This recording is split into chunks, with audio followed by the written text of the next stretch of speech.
এই হলো এক কাযযাব, সাংঘাতিক ইলিয়াস বাটপার।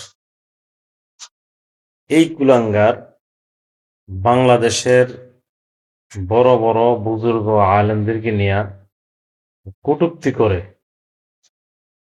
এই হলো একটা দাজ্জাল।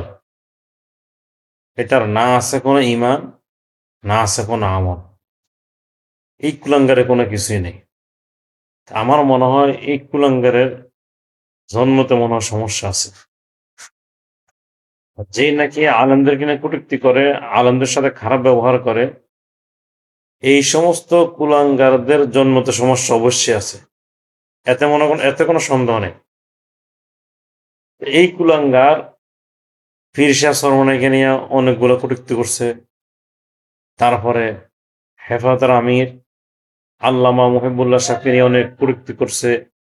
অর্থাৎ বিভিন্ন বড় বড় আলেমদের, যারা বাংলাদেশে নামে দিমে আলেম, এদেরকে নিয়ে এই বাটপার, এই কুলাঙ্গার, এই কাযযাব এই পর্যন্ত যা কটূক্তি করছে, আমার মনে হয় যে এর 100% এর জন্মতে সমস্যা আছে।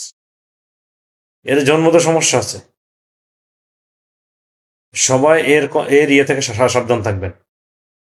এই যে সমস্ত ভিডিওগুলো ছাড়ে আলেমদের বিরুদ্ধে, এগুলো থেকে ভাই সবাই হেফাজত থাকবেন।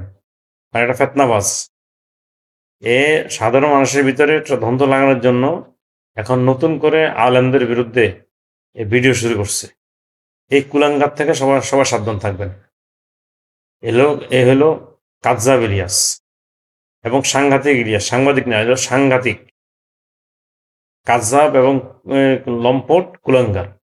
এর কাছ থেকে সবাই সাবধান থাকবেন।